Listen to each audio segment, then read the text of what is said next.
प्यारे बच्चों, आज हम आए हैं क्लास 10th का एक बेहतरीन टॉपिक लेकर के ट्रायगोनोमेट्री, जिसके बारे में हम लोग आज स्टडी करेंगे।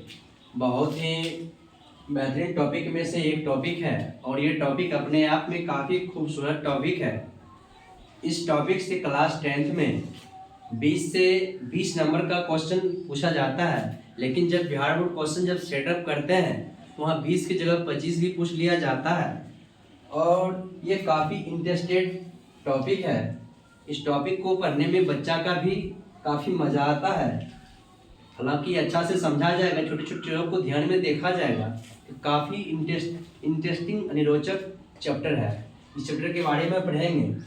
ट्रायगोनोमेट्री का हिंदी हम लोग कहेंगे तो त्रिकोणमिति होता है। इसमें हम लोग एक राइट एंगल ट्रायंगल के बारे में स्टडी करते हैं, जिसमें हम लोग इसे परपेंडिकुलर कहेंगे, इसे बेस कहेंगे और इसे कर्ण कहेंगे। 90 डिग्री के सामने वाले साइड को हम लोग कर्ण कहते हैं। थीटा के सामने वाले साइड को परपेंडिकुलर कहा जाता है। जिस भुजा के साथ कोण बनता है वही त्रिभुज का आधार कहा जाता है। अब आप बताइए, ये कोण 90 डिग्री है, ये कोण थीटा है, ये कोण आपको कितना हो जाएगा? 90 डिग्री माइनस थीटा हो जाएगा। यहाँ पे एक रिलेशन आता है कि कर्ण का स्क्वायर बराबर होता है लंब का स्क्वायर प्लस आधार का स्क्वायर। क्लास 10th में ज्योमेट्री में बच्चों को एक थ्योरम सिखाया जाता है। किसी समकोण त्रिभुज में कर्ण का वर्ग यानी दो भुजा के वर्गों के योगफल के बराबर होता है। वहाँ पे बच्चे को प्रूफ करके दिखाया जाता है। मैं भी जब ज्योमेट्री का मैं क्लास लूंगा तो वहाँ पे मैं चीज को प्रूफ करके आपको दिखाऊंगा कि किसी समकोण त्रिभुज में कर्ण का वर्ग यानी दो भुजा के वर्गों के योगफल के बराबर होता है, कैसे होता है। जब ज्योमेट्री पढ़ाएंगे तो वहाँ पे चीज को मैं प्रूफ करके आपको दिखाएंगे।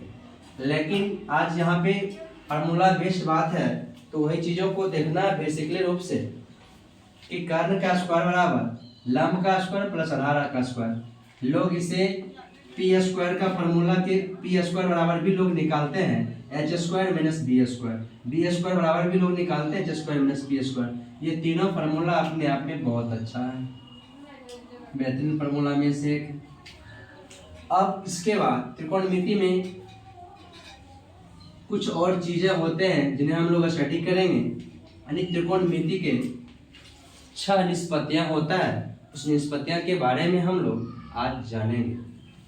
पहला होता है साइन थीटा। साइन थीटा का हो जाता है अपन फार्मूला हो जाता है P/H। दूसरा हो जाता है कॉस थीटा, इसे हम लोग B/H लिखते हैं। तीसरा हो जाता है टेन थीटा, इसे हम लोग P/B लिखते हैं।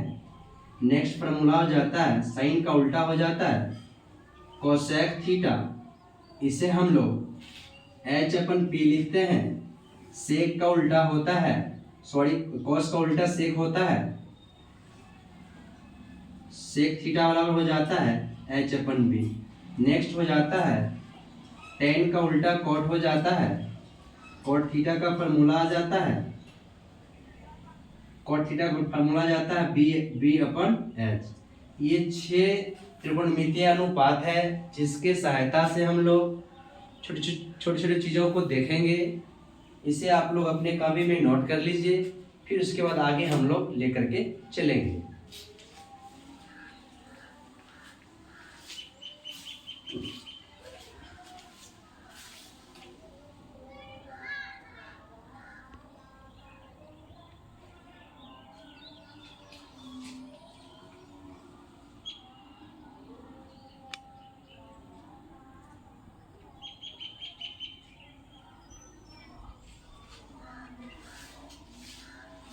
चलिए, मैं ऐसा करता हूँ कि इसे आप लोग कॉपी में जरूर नोट किए होइएगा। अब हम फिर चलेंगे, छोटी छोटी चीज़ों को आप लोगों के सामने रख रहे हैं, बिल्कुल इजी वे में सरल तरीका से आप लोगों को सिखाएंगे। इससे पहले कि हम राइट एंगल ट्रायंगल को जानने से पहले थोड़ा सा कुछ ट्रिपलेट को जान लेते हैं, क्योंकि ट्रिपलेट का बहुत ज़्यादा योगदान होता है सवाल को सॉल्व करने में।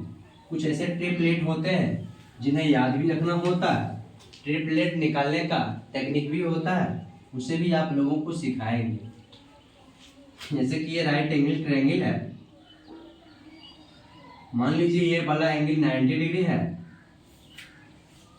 और ये साइड अगर 3 दे दिया है, ये साइड 4 दिया है, इस साइड को मुझे फाइंड आउट करना है कितना होगा।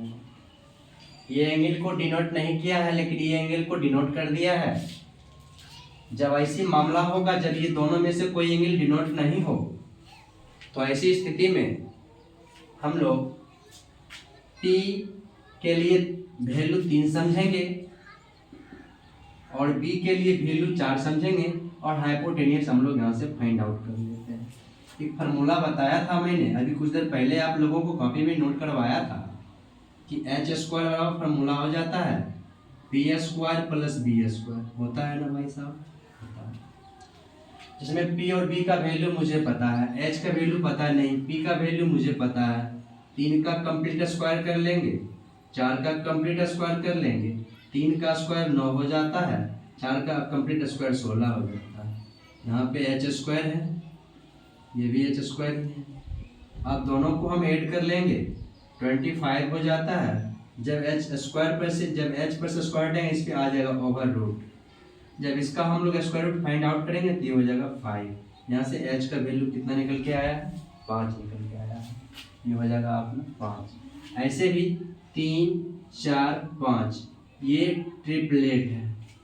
क्या है? ट्रिपलेट। ट्रिपलेट है।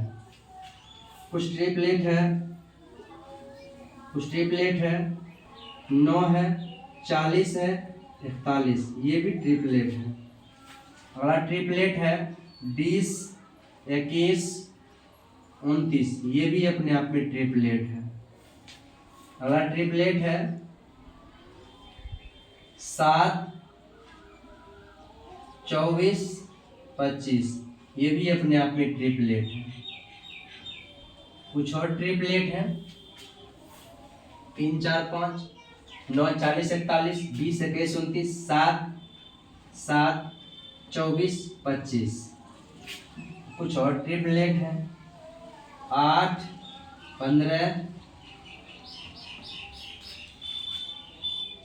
8 15 17, ये भी ट्रिपलेट है।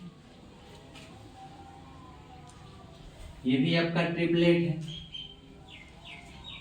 5 12 13, वो भी ट्रिपलेट है। 5 12 13, ये भी अपने आप में ट्रिपलेट। इतना ही ट्रिपलेट काफ़ी है। यदि आप इसे याद रख लेते हैं तो ज़्यादा बेहतर है, और नहीं याद करना चाहते हैं तो ये फार्मूला आप याद रखें, इन्हें h स्क्वायर बराबर P square plus B square. अगर कोई राइट एंगल ट्रायंगल का अगर 2 साइड दिया हुआ हो तो तीसरा साइड आसानी से हम लोग इस फार्मूला के माध्यम से पता कर सकते हैं।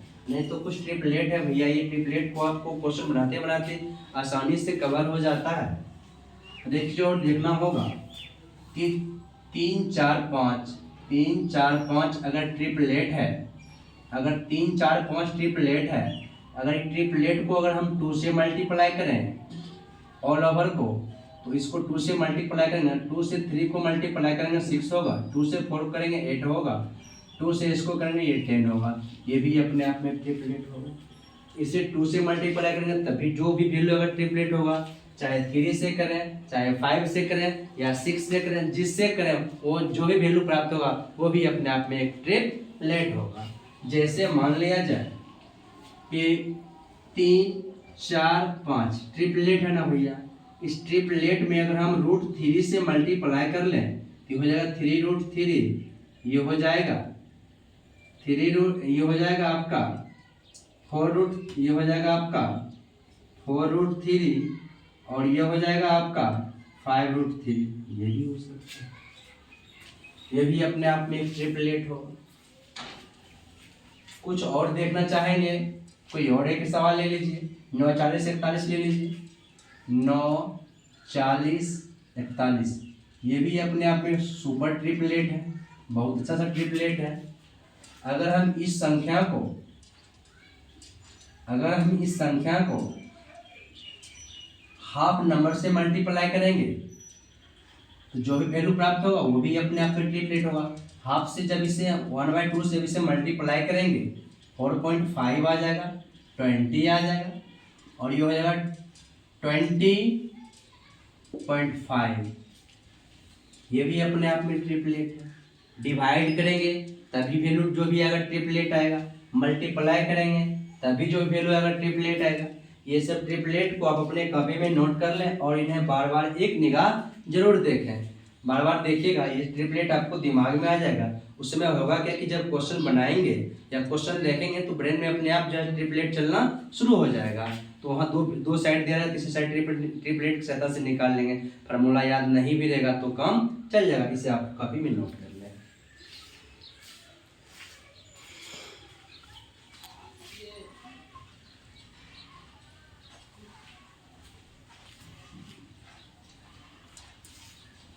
चलिए, उम्मीद करते हैं ट्रिपलेट भी आप कॉपी में लिख लिए होइएगा। अब हम चलिए कुछ सवाल को लेकर के चलते हैं ट्रिपलेट की सहायता से। मैंने यहाँ पे एक सवाल भी आपको बताया था।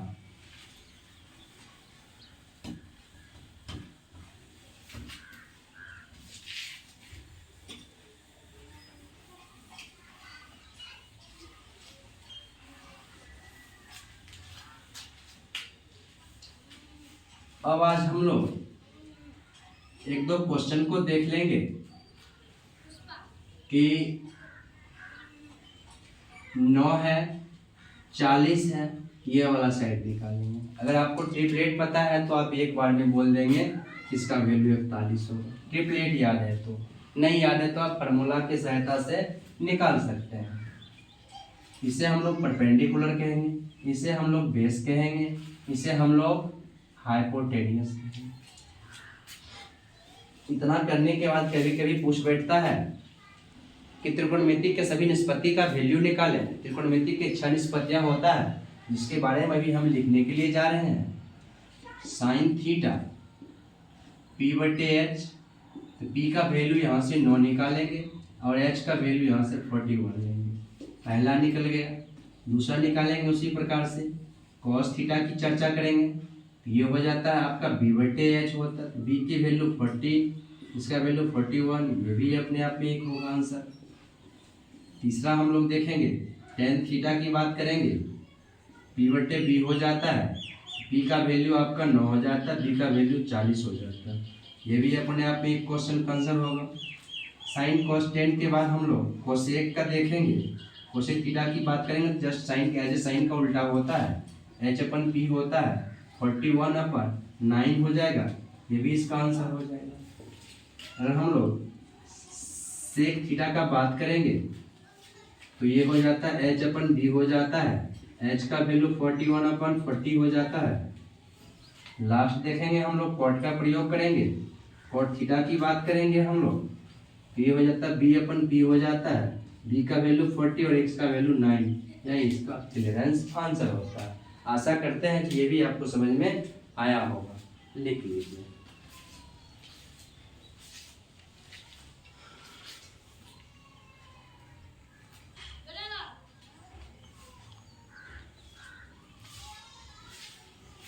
चलिए, उम्मीद करते हैं आप इन्हें जरूर नोट किए होइएगा।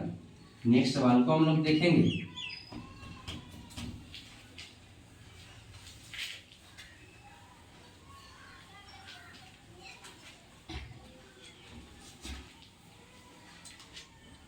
एक सवाल होगा सेक थीटा बराबर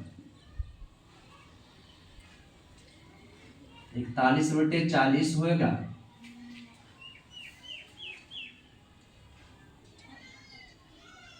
h b/h, h/b b/h हो जाएगा, सॉरी।